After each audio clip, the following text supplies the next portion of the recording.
Well, folks, here we are again.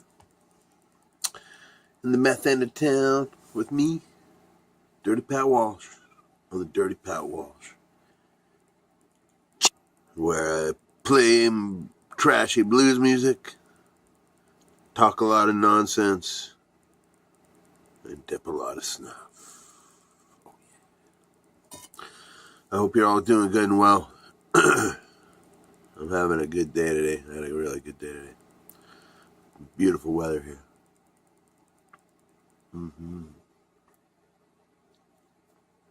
That's indeed.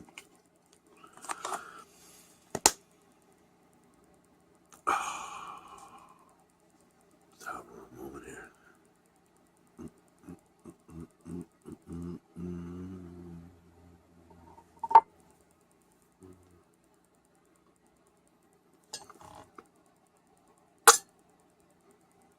Oh, yeah.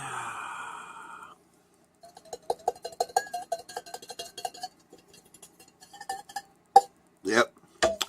All right. Down to business here. So, as you know, if you've been following my vlogs, I've been going through a lot of my old stuff. I've been going through a lot of my old tapes. Basically trying to kind of gather together my body of artistic work from the last quarter century.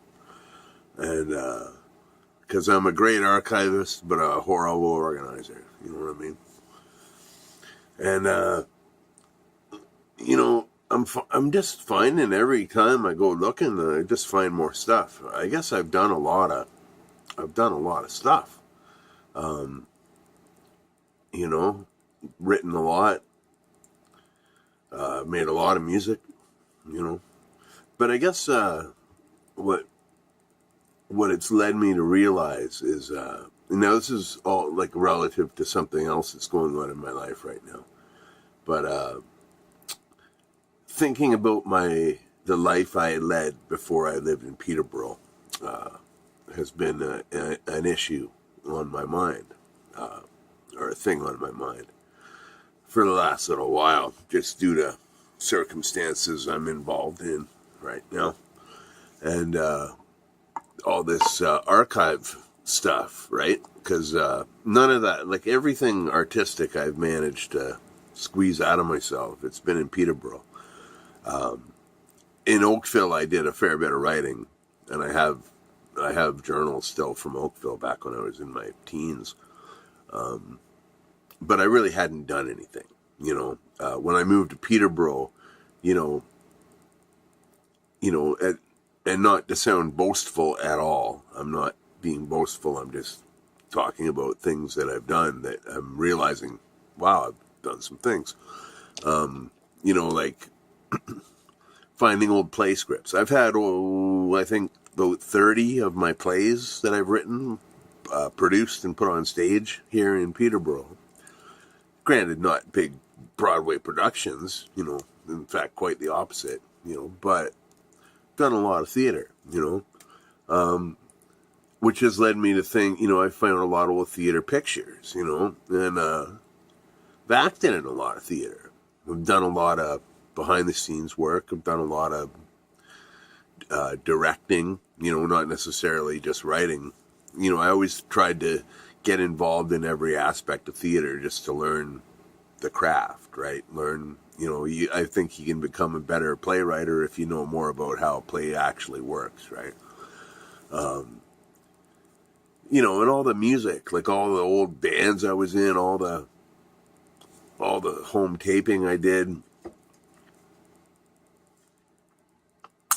and the writing, the fucking journals of writing. Like, if I was to publish a book of all the writing I'd done, it would probably be like 3 times the size of the Bible. It's a massive amount of writing. Not all of it good, mind you, but it's there, Same with the music, you love it or you don't love it, or it sucks. It's a universal truth, or it's all right, if you like it, like whatever. It's just there. I'm not being bragging. I'm not doing anything other than just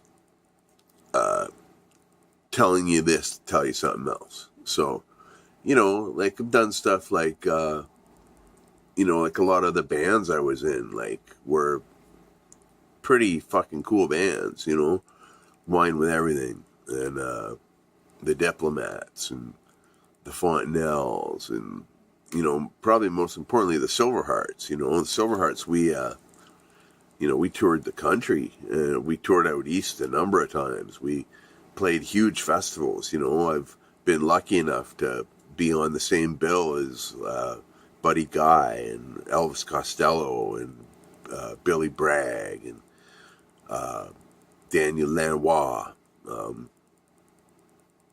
Leon Redbone, fucking personal hero of mine musically, Leon Redbone. I remember once I was sitting up we were at a festival that Leon Redbone was on the bill, and it was him and his piano player, and I was upstairs in the jam room jamming, just playing harmonica, it was a late night party kind of thing, and there was piano playing, and the only piano player that I knew even was at the festival other than Leon Redbone's piano player was the piano player from the Silverhearts, Charlie Glasspool. And so I'm just sitting there, and Charlie was playing with me earlier, right?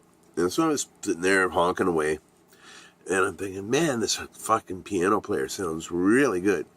And I turn around, and I'm fucking playing with Leon Redbone's piano player.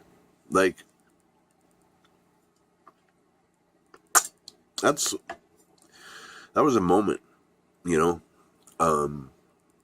sitting on the steps of Preservation Hall in New Orleans and busking for 3 hours just so I could say I played Preservation Hall. I'm really proud I did that, or going down to Fat Possum Records and getting to see what that's all about and meeting the guy who owns it and stuff, and, a lot of stuff that, or stuff like dance, like, I've done massive work in the world of theatrical dance, writing music and mostly writing music, but it's taken me places, I've toured because of it, and all in all, what I'm getting at is I'm not sitting here trying to brag about a bunch of shit I did. Everybody does lots of stuff, you know what I mean? Everybody has a story, and everybody has right to be proud of what they do or what they've done. But what my point is, where I grew up in Oakville, it was like, for me, it was a dead end city. I had a pretty rough life there, and not really a lot of opportunity other than alcohol and the fast food industry, So, and I remember, my last job I had that I could write a book about in itself was a job. I was the night manager of a donut shop. And, it was a crazy place. It was between two biker bars. And they were down the road from a mental hospital. So my entire clientele were crazy drunk bikers, people from the mental hospital who were often difficult to deal with. Just not anything personal, just difficult. Drunk people, idiots, I had to chase Nazi skinheads out once with a broom and a bread knife, and, my boss, he was like a Christian, very Christian, very,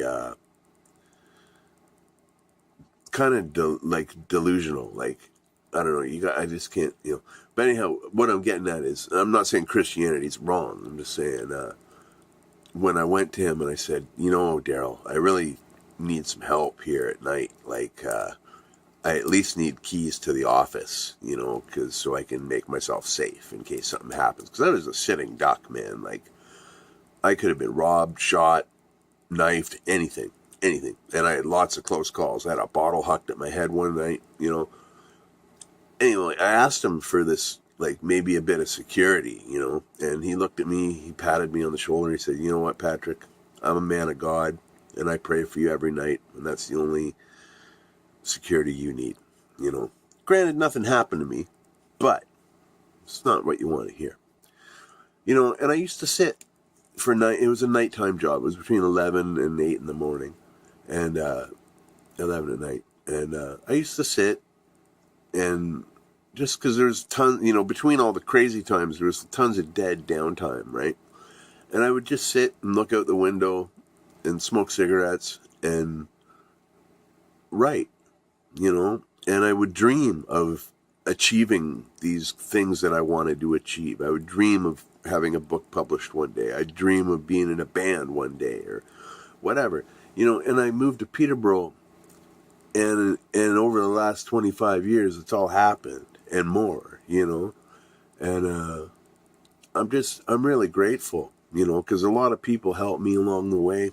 You know, a lot of people are helping me along the way right now, you know. Markwood Recordings, Bone Daddy. You know, Bone Daddy's got some new music up. Go check it out. It's fucking awesome. He just gets better and better every time I hear him. And he was amazing from the start. So, love Bone Daddy. For lots of reasons. And, you know, I'm real grateful for the people I have, the situations I find myself in a lot of the time. You know, life can be hard. Life can be difficult. You know, on face value, I'm broke. I'm on assistance. I'm sick. I'm unable to work. But I'm happy. You know, and I can honestly say, you know, I've been lucky enough, including having two absolutely amazing and beautiful children. You know, I've been really lucky to have accomplished pretty much all of my life goals, you know, and I'm not even 50 yet. So success is measured in very different ways for lots of different people, you know. Some people it's extreme financial success. Some people it's, you know, settling down and being married for your life. Some people it's whatever makes you happy, right? And, you know, I just feel lucky that, I feel lucky, you know, the interests I have, the things I've done with them have brought me immense joy over the last quarter century. So, and this is all part of it too. So thank you for being a part of it. Thank you for being part of my body of work and my existence as an artist here in Peterborough, Ontario. It's been a real, and it will continue to be a real pleasure for as long as I can squeeze it out of me, you know. But yeah, so thanks. Thanks for watching. Thanks for supporting. Thanks for being all you are. And thanks for being you, you know. Thanks for, you know, everybody's the best that they are, you know. And you gotta strive to be that person, you know. That's why I always say, stay free, be well, be the best you can be, you know. Because everybody deserves to walk the earth with dignity. Everybody deserves happiness. And, yeah. So thanks. All right. I hope you're all having an awesome night. Be well. Stay free. Take care. And I'll see you later.